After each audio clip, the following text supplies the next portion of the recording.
En esta ocasión voy a estar hablando de libertad financiera y principios pilares en los que tenemos que apoyarnos para lograrla. Ahora bien, ¿qué es exactamente la libertad financiera? A mí me gusta definirla de una forma muy sencilla, que podamos hacer lo que queramos hacer, que podamos experimentar lo que queramos experimentar, compartir con quien queramos, sin tener que estar pensando constantemente en el presupuesto que hay detrás, sin tener que decir, Dios mío, tengo que ahorrar 5 años para poderme ir de viaje, ¿sí? Para mí la libertad financiera es precisamente libertad de acción sin tenerme que preocupar mucho por ello, es decir, llegar a un momento en el cual si te apetece irte de viaje, te puedes ir de viaje, si te apetece comprarte un coche nuevo, te puedes comprar un coche nuevo, si te quieres ir de cena, te puedes ir de cena y no te supone una carga mental porque dices, uy, tengo que estar haciendo cuentas, tengo que estar presupuestando, ¿sí? Es llegar a ese momento en el cual sientes que tienes independencia financiera para hacer lo que quieres y experimentar lo que quieras experimentar con quien lo quieras hacer. Esa es una forma muy personal para mí de definir libertad financiera.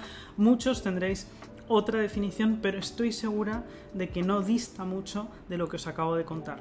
Ahora bien, ¿por dónde empezamos y cuáles son las cosas que tenemos que tener en cuenta para llegar a esa libertad financiera? Entonces, si queremos lograr esa libertad financiera, ¿qué tenemos que hacer? Obviamente tenemos que lograr que nos sobre dinero, que nos sobre plata al final del mes, para que esa plata luego la podamos poner a trabajar, para que nos pueda rentar, para que nos pueda generar mayor dinero del que tenemos y para que además nos podamos dar todos esos gustos que nos queremos dar, ¿sí? Así que lo primero que hay que hacer es entender qué entra y qué sale, cuánto nos entra todos los meses, cuánto nos sale todos los meses y además también cuánto nos va a salir. Por ejemplo, yo gano 1000, sé lo que me gasto en alquiler, temas familiares, alimentación, gastos de luz, de energía, conexión a internet, los gastos que tenga, el pago del coche, X, ¿vale? Me sale tanto. Además también sé que una vez al año tengo que hacer un pago de impuestos, o sé que tengo seguros de salud o seguros de vida que son cada 3 meses. O sea, hay que tener un entendimiento muy bueno de los gastos que tenemos. Los ingresos por lo general están muy claros. Donde nos perdemos muchas veces es en los gastos. Pocas veces planeamos para los gastos y pocas veces entendemos el detalle de los mismos.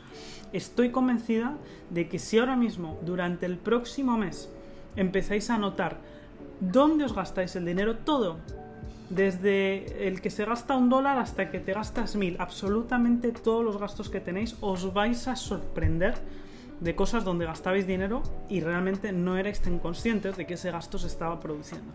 Así que lo primero es, ¿qué me entra y qué me sale? ¿Por dónde me está saliendo el dinero? ¿Por dónde lo estoy gastando? ¿En qué? Y preguntarnos, ¿eso lo que lo estoy gastando tiene sentido o no tiene sentido? Por ejemplo, si gano 1000, ¿tiene sentido que me gaste 500 en pagar el coche? ¿Tiene sentido o no tiene sentido? ¿Qué coche tengo? Gano 1000, pero tengo un coche que sería el equivalente de alguien que gana 100.000. ¿Tiene sentido o no tiene sentido? Si gano 1000 y veo que me estoy gastando 200 en Starbucks, ¿tiene sentido o no tiene sentido? ¿Por qué es importante esta conversación y por qué es importante entender esto? Porque lo primero que tenemos que hacer para alcanzar la libertad financiera es vivir acorde a nuestras posibilidades, acorde a nuestras circunstancias. En algún momento vas a poder vivir como el que gane 100.000 porque vas a estar ganando 100.000, pero si ahora ganas 1000, tienes que vivir acorde a esos 1000. Y obviamente tienes que vivir lo mejor posible, pero vivir acorde a las circunstancias es quizá uno de los mejores consejos que a mí me han dado y que yo os puedo dar a vosotros, acompañado de hacer un presupuesto. Quiero que entendáis todo lo que entra y todo lo que sale en detalle. Y además quiero que pongáis una línea nueva, quiero que pongáis una línea de ahorro. ¿Por qué? Porque nosotros muchas veces pensamos en que ahorrar es lo último. Bueno, que pase el mes, intento que sobre algo y lo que sobre lo ahorro. Y la verdad es que tiene que ser al revés. La primera línea que yo tengo que tener, la primera salida entre comillas, de dinero que tiene que haber es el ahorro. Si tú dices, me encantaría ahorrar, no sé, gano 1000, quiero intentar ahorrar 100. Bueno, según te llegan los 1000, separas 100 y esos 100 los pones, ahora veremos en qué otras oportunidades tienes de poner esos 100, pero esos 100 pongámosle que lo dejas en una cuenta de ahorro básica que tengas en tu banco.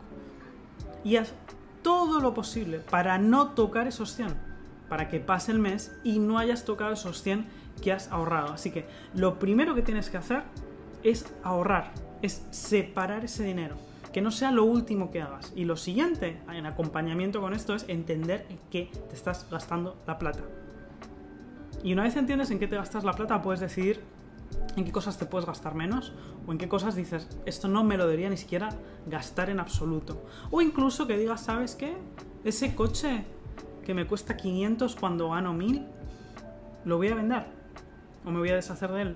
O voy a dejar de pagar ese coche y voy a pagar uno que me cueste 50. Porque vamos a entender que tenemos que vivir acorde a nuestras posibilidades. Así que es el primer paso, que como veis muy completo, en ese proceso de alcanzar la libertad financiera. Que el ahorro sea nuestra primera salida de dinero. Y lo siguiente, entender en qué nos estamos gastando la plata, en qué se nos va. Y dentro de eso, bueno, cuáles son esos gastos hormiga que podemos eliminar completamente y qué gastos podemos disminuir porque vamos a vivir acorde a nuestras posibilidades. Cuando te pongas a hacer cuentas, a lo mejor te das cuenta, y nunca mejor dicho, de que quizás tengas que incrementar tus ingresos. Nos ha pasado a todos. ¿Eso qué quiere decir? Que a lo mejor te das cuenta de que tienes que trabajar alguna horita más, que a lo mejor te tienes que buscar, no sé, un trabajo por horas el fin de semana, o un trabajo por horas durante la semana, o que te tienes que atrever a pedir un ascenso. Pero si realmente tú dices, he hecho el presupuesto, he mirado cada peso, cada céntimo, cada centavo, cada sol que me he gastado y ya está, o sea, no me da, no ahorro, no me da para más. Es decir, me gasto lo que me tengo que gastar, no me gasto en ni una cosa más y no me llega. Me llega simplemente para cubrir los gastos. Obviamente hay que pensar en incrementar los ingresos. Yo me he visto en esa situación. Yo cuando era adolescente, en casa, literalmente lo que entraba salía. Y os juro, no salía nada que no tuviese que salir. Y pues yo me busqué trabajos varios, estuve sirviendo copas en un bar, estuve saliendo a la calle a hacer encuestas, en fin, estuve haciendo un montón de trabajos por horas que lo que me permitía era tener un poquito más, en ese caso simplemente porque pues quería, por ejemplo, comprarme ropa, cosas así, o sea, quizá algo muy superficial, pero cosas que no podía hacer en el día a día, o quería poder salir más con mis amigos, quería poder ir a cenar, a tomar unas copas, y realmente no daba, así que trabajé más, es decir, busqué incrementar los ingresos. Y esto sé que no es una conversación fácil, sé que no todos quizás podéis, porque a lo mejor pues, tenéis una familia a la que os tenéis que encargar y no tenéis ya más tiempo. Pero sí que toca entender que uno de los objetivos que quizás debamos incluir es, bueno, ¿qué podemos hacer para incrementar nuestros ingresos? Entonces pensad de forma creativa y con la mente abierta qué podéis hacer también para incrementar los ingresos que tenéis. Obviamente, a más ingresos, ojo, no quiere decir más gastos. A más ingresos quiere decir que puedas ahorrar más, ¿sí? No es, bueno, ganaba 1000, ahora gano 1100. Bueno, con esos 100 extra me voy a comprar el último modelo de Nike Jordan que son $500. No. Con esos 100 extra son 100 que hago así y según los recibo los voy a guardar, ¿vale? Así que ya sé que a lo mejor esto nos gusta demasiado, pero en muchos casos es necesario. Y ojo, que muchos de vosotros y de vosotras quizás tengáis la oportunidad de ganar más donde estáis. A lo mejor hace 10 años que nos suben el salario y es hora de que levantéis la mano y digáis, creo que me toca una subida de salario.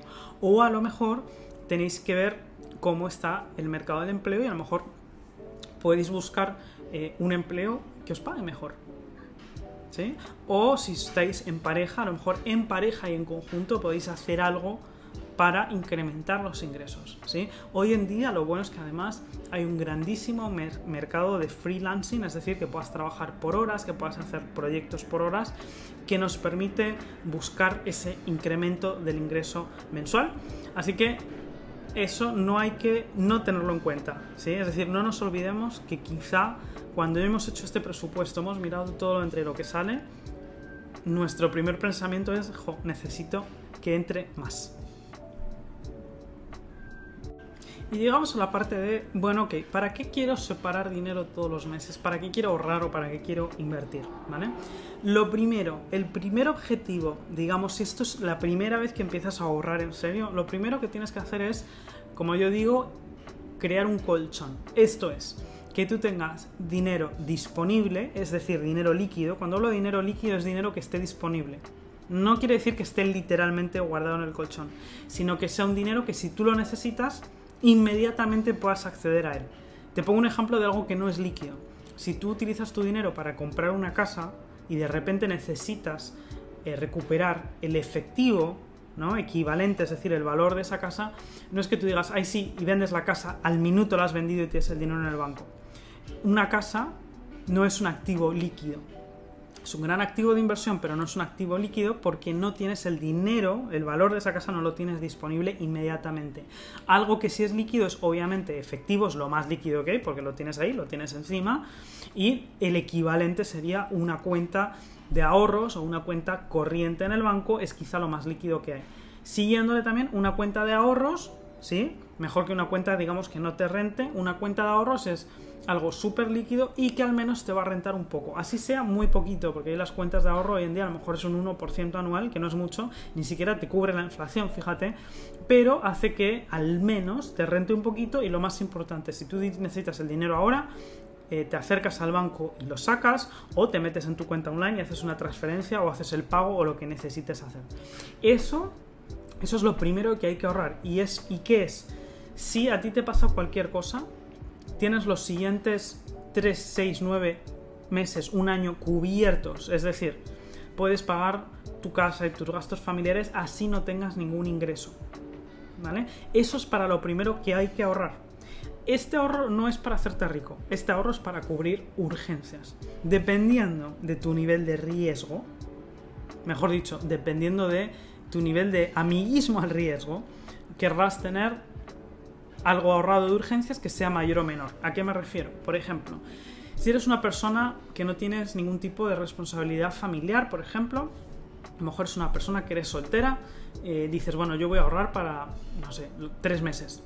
Voy a tener un colchoncito de 3 meses, porque estoy yo solo o yo sola, me muevo con rapidez, si pierdo mi trabajo, pues 3 meses mientras encuentro otro, mientras tanto puedo hacer cosas, ¿no? A lo mejor como que no tienes muchas responsabilidades, estás ok, a lo mejor con tener un poquito de incertidumbre y dices, bueno, mi propuesta es, o mi propósito es ahorrar para tener 3 meses cubiertos. Si yo al mes gasto 1.000, pues entonces tengo que ahorrar 3.000. Y esos 3.000 van a estar siempre disponibles en una cuenta de ahorro o en algo que te permita disponibilizar el dinero con urgencia. Y eso te toca probablemente hacer una investigación entre bancos digitales, fondos de inversión, qué cosas tienen que te permitan disponibilizar del dinero inmediatamente, pero que además te renten. Y eso es lo que tienes que ir y preguntar en el banco, en la institución financiera, en tu fondo. Oye, yo quiero tener algo que pueda dejar ahí, que rente, pero lo más importante es que yo pueda tener disponibilidad inmediata. ¿Qué me ofrecéis? Y eso es lo primero que vas a ahorrar. Dependiendo de tu situación, dependiendo de lo mismo, de cómo sea tu grado de aversión al riesgo, vas a querer ahorrar a lo mejor 6 meses, 9 meses, incluso un año. La decisión va a ser tuya. Por lo general no es necesario tener un colchón que supere el año, ¿sí? Y el año está recomendado sobre todo para unidades familiares, donde a lo mejor no tenías tanta agilidad de movimiento, donde obviamente puedes tener un montón de gastos y donde dices, me tengo que ocupar de varias personas, no quiero correr riesgos. Entonces puedes ir hasta el año de ahorro. Y de nuevo, todo eso que ahorres va a algo que te genere disponibilidad inmediata, pero algo que te rente, así sea un 1% anual. ¿Sí? De verdad no lo dejes metido en el colchón, ¿vale? Por eso le digo precisamente el colchón, porque el colchón es un sitio donde caes y caes cómodo, ¿sí? Pero no es para guardar cosas, ¿vale? Lo guardas en algo que te rente y que te dé disponibilidad inmediata. Eso es lo primero que todos tenemos que ahorrar, nuestro colchoncito, ¿vale? Ahora, ¿para qué más vamos a ahorrar? Y sobre todo, vamos a ahorrar para invertir. recordemos eso. ¿Para qué más vamos a ahorrar? Lo siguiente para lo que queremos ahorrar es para hacer frente a deudas, para hacer frente a grandes compras y para invertir. Hablemos de las deudas. Importantísimo, hay que pagar las deudas. No olvidemos que por lo general a las deudas les aplica siempre un interés compuesto. Esto es, si tú debes 100 y luego debes otros 10 y debes 110 y el interés sobre tu deuda es del que sea X%, ese X% no te aplica a tus 10 iniciales, aplica a tus nuevos 110. Así que las deudas hay que pagarlas. Eso de pagar, por ejemplo, el mínimo en tu tarjeta de crédito, obviamente es un primer paso, pero lo que hay que hacer es siempre pagar las tarjetas de crédito al completo, porque si no, tú cuando pagas el mínimo en realidad estás pagando interés, no estás pagando el principal de la deuda, y esa deuda se acumula y el interés va sobre la deuda acumulada. Así que si tienes deudas, empieza a pagarlas. Y no solo pagues el mínimo, empieza a pagar más. Obviamente, si tú tienes una deuda que ya está estipulada, por ejemplo, tienes una hipoteca y tu hipoteca son 500 al mes, perfecto, paga esos 500. No pagues 400, no pagues 300, asegúrate de que puedes hacer frente a tus deudas. Y si tienes deudas que son acumulables, al igual que su interés, recuerda pagar esas deudas al completo. Así que, asegúrate que dentro de esa línea de dinero que apartas, ¿sí?, hay una línea que corresponde al pago de tus deudas. Eso es absolutamente fundamental. Pagar las deudas es quizá uno de los pagos que más felices deberíamos hacer porque estamos pagando nuestras deudas y no queremos que nuestras deudas ni se incrementen, ¿sí?, ni se acumulen. Recordemos que sobre las deudas aplica el interés compuesto. Así que pagar las deudas debería ser otro objetivo junto con ese de ahorro que tiene que ir en paralelo. Tiene que ir en paralelo. Las deudas que ya estén estructuradas, perfecto, págalas por completo, ¿sí? Y las deudas que sean acumulables, recuerda que no dejes que se acumulen y paga siempre los balances que correspondan. ¿De acuerdo? Ahora bien, pensemos en el siguiente tipo de ahorro que puedes hacer. Ahorro para una compra. Véase, te tienes que comprar coche nuevo porque el tuyo está para el arrastre. O tienes que comprar mueble para la casa.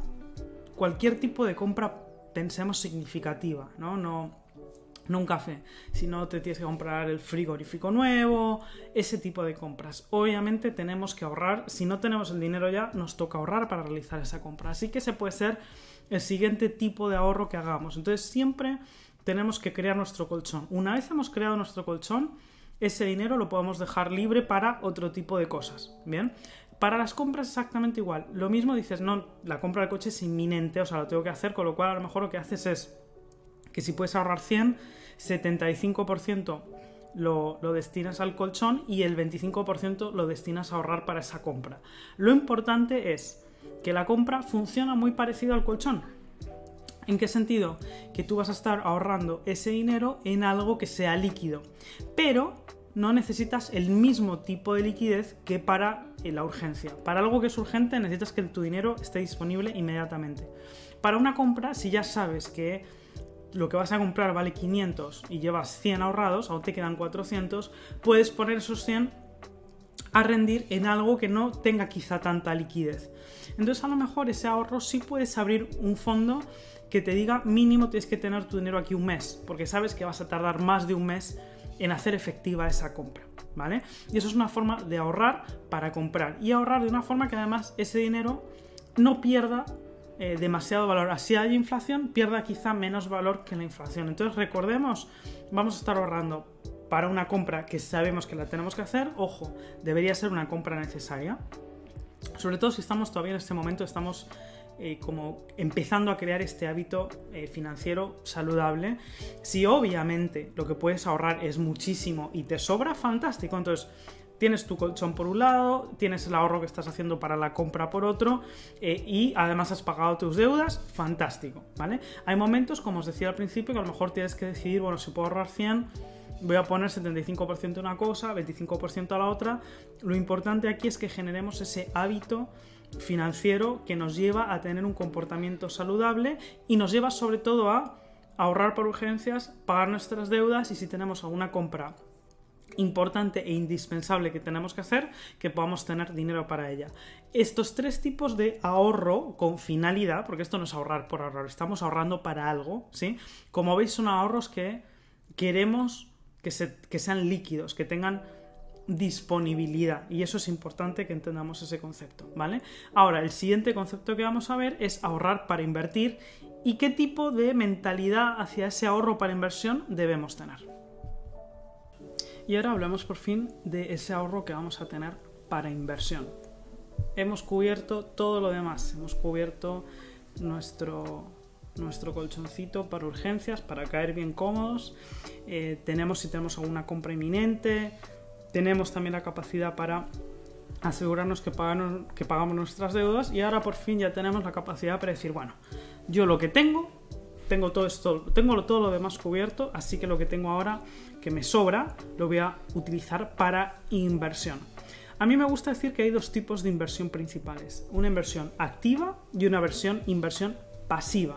La inversión activa, ¿cuál es? Aquella en la que tú activamente estás pendiente del mercado, pendiente del contexto, pendiente de los activos en los que quieres invertir y tomas decisiones en función a eso. Y no es algo que ocurra de forma, digamos, regular o igualitariamente todos los meses o todas las semanas. No es que digas, no, todas las semanas invierto $100 en... sino que dependiendo del mercado, dependiendo de cómo tú te sientas en ese momento, dependiendo de cómo se muevan las cosas, inviertes una cantidad o inviertes otra, o inviertes en un tipo de activos o inviertes en otro. Pero ese tipo de inversión activa, por lo general, requiere que tengas hecha, digamos, tu propia investigación del mercado, que estés tomando tus propias decisiones, o que tengas, a lo mejor tienes un asesor financiero con el que contrastas todo y tomáis acción conjunta. Pero es una inversión en la que estás activamente involucrado o involucrada. Y una inversión pasiva es aquella en la que tú todos los meses dices, hay $100 que automáticamente hago así, pum, y los pongo en una inversión tipo fija que sé que me va a dar cierta rentabilidad. Por ejemplo, si dices, no, todos los meses invierto en una cuenta de ahorro de alto interés, o todos los meses invierto en un fondo de inversión a poco riesgo. ¿Qué es un fondo de inversión a poco riesgo? Un fondo que invierte en bienes que prácticamente tienen una rentabilidad asegurada. Vas a tener una rentabilidad más baja, porque como siempre dicen, ¿no?, a mayor riesgo, también mayor rentabilidad. Si quieres un activo que sea seguro, vas a tener una rentabilidad más baja, pero sabes que vas a tener por lo general una rentabilidad positiva. Y dices, bueno, todos los meses yo me lo meto en este fondo que invierte en ETFs, ETF y no sé, algún tipo de fondo intradiario, algo así, que a mí me da tranquilidad, me da seguridad y todos los meses voy retirando ese dinero. Recordemos que cada mes que vayas añadiendo dinero, que vayas metiendo tu plata en este tipo de fondos, ese dinero, como siempre, el interés es compuesto. Entonces, si inviertes 100 y eso te da una rentabilidad del 4%, y eso se queda ahí y al mes que viene tienes 101 y además agregas otros 100, ya tienes 201 y ese 4% le aplica ese 201. Con lo cual, según vas añadiendo dinero a ese fondo de inversión, a ese fondo donde estás invirtiendo dinero, más rentabilidad te va a ir dando. ¿Sí? Entonces esos son los 2 tipos de inversión que hay. Lo que tú tienes que decidir es qué tipo de inversor eres, qué tipo de objetivos tienes y sobre todo también qué aversión al riesgo tienes. Es decir, si eres una persona que no le gusta tomar riesgos, que dices, yo sí o sí quiero recuperar mi inversión y quiero que tenga un pequeño porcentaje de ganancia. A lo mejor dices, no sé, con un 4% me puedo conformar. Recordemos que eso está por debajo de la inflación, tal y como está la inflación ahora en la mayoría de los países. Así que tu dinero, digamos que no recuperaría, por así decirlo, el poder adquisitivo que has perdido por la inflación. Pero obviamente está mejor que tener el dinero totalmente parado. Y recordemos, ese dinero se va acumulando, se va acumulando, se va acumulando y a los años metiste 100 y a lo mejor a los 10 años estás retirando 10.000. De eso se trata la inversión. Hay que entender también que en la mayoría de los casos, quitando que haya un boom en el mercado y tú justo ya estás en ese boom, estamos pensando en las inversiones a largo plazo.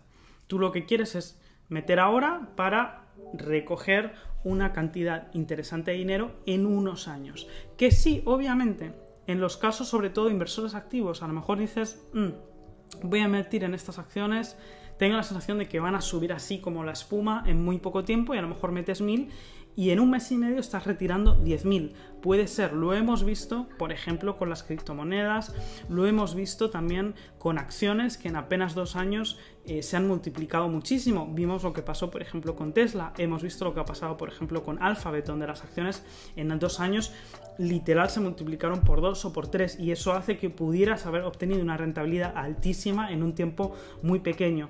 Pero de nuevo, al final de lo que se trata es de que tú elijas qué tipo de inversor quieres ser, qué tipo de inversión te gusta y cuál es tu aversión al riesgo. Y pensar que por lo general la inversión es algo a largo plazo. Hay muchas cosas en las que puedes invertir. Lo más sencillo, de nuevo, son los fondos de inversión que invierten sobre algún índice, por ejemplo, los que invierten sobre el Standard & Poor's en Estados Unidos o los que invierten en fondos, lo que se llaman ETFs. Son inversiones relativamente seguras, con una rentabilidad asegurada y que a largo plazo la verdad te van a resultar muy bien. También puedes obviamente invertir en real estate, invertir en finca raíz, es decir, comprar un inmueble, venderlo a los años, alquilarlo mientras tanto, puedes comprar un inmueble incluso de forma fraccionada, que es un modelo que estamos viendo muchísimo, donde entre varias personas se compra un inmueble y toda la rentabilidad que genera ese inmueble luego se divide entre las personas que invirtieron en ese fondo fraccionado.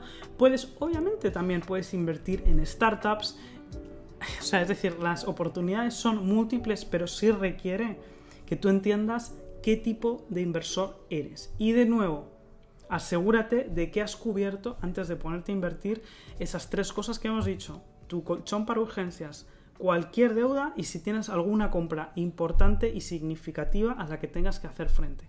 Y todo el dinero que te sobre después de eso, desde luego que sí, no lo tengas parado en una mera cuenta de ahorros. Tenlo en algo que tenga menos liquidez, pero que tenga mucha más rentabilidad. Y esos son los principios que te van a ayudar a tener y lograr la libertad financiera. Espero que te haya servido esta serie de videitos y nos vemos en la próxima newsletter de La Tribu con mucha más información exclusiva solo para ti.